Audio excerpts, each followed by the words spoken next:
Thanks to 5basket6925 for suggesting me to review this conversion. I will make sure you regret this.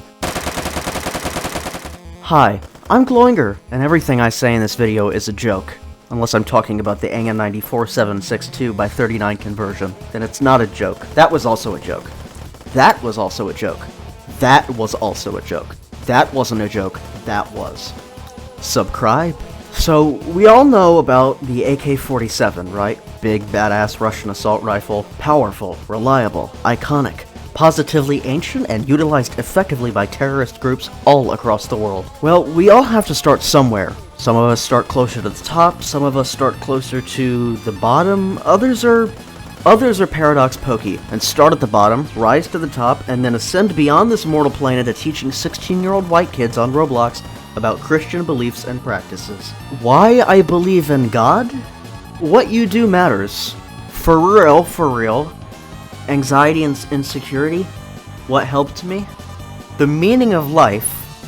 Being a man? This is Roblox. I don't know what else to say, really. But the gun that we will be covering today is at the very bottom of the barrel. Absolutely rock bottom, and not the SpongeBob kind. Today we'll be talking about the AN-94, specifically the AN-94 with the 7.62x39mm conversion. Keep your buckets and Pepto-Bismol handy. Things are about to get messy, and I'm not talking the Leo kind. Now, I'm sure most people already know about the 2-round burst thing, but I'll explain it here for those of you who haven't yet been brave enough to unequip your trusty AK-12s and M9s. The AN-94 has a fairly unique feature where, on automatic, the first 2 shots come out at 1800 RPM, and then it decreases to 600 RPM. Both of those 2 shots land in the exact same place if you're not moving. That means the TTK on the gun is deceptive, to say the least. But with that out of the way, we can get to the beans and toast of this video. Now, the AN-94 usually fires a 5.45x39 bullet, the same as the AK-12, AK-74, and probably several others that literally none of you have ever heard of from any place other than from Phantom Forces, because Stylus Studios definitely just made them up. With the 7.62x39 conversion, the bullet changes to... you can probably figure it out. That comes with a lot of stat changes, obviously. Here you can see the comparison of the recoil and...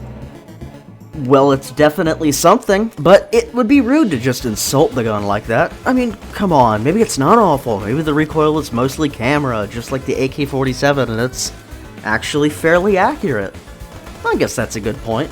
So I'll just prove it to you. The default AN-94 has a close range damage of 32 up to 50 studs, and it drops down to its minimum damage of 24 at 120 studs. The 7.62 conversion has a damage of 38 up to its max range of 50 studs, and it drops down to its minimum damage of 21 at 150 studs. Its muzzle velocity also slows from 250 studs per second with the default ammo to 2000 studs per second with 7.62. But Gloinger, its minimum time to kill halves because it goes from a 4-shot to a 3-shot at close range to the limbs, and a 2-shot at close range to the head.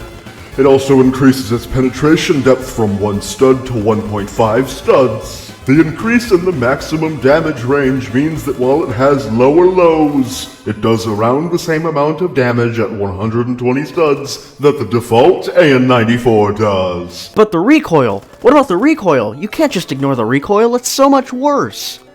You're a fucking pussy! I guess you're right. I guess when it comes down to it, the recoil is just like the AK-47. A lot of camera, but not very much else. I guess Pokey was right. So, really, I think the moral of the story is, don't judge a book by its cover. Just because something looks one way doesn't mean it actually is that way. Especially if you're Alex Jones. I guess also, unless you're Alex Jones. Depends on who you voted for.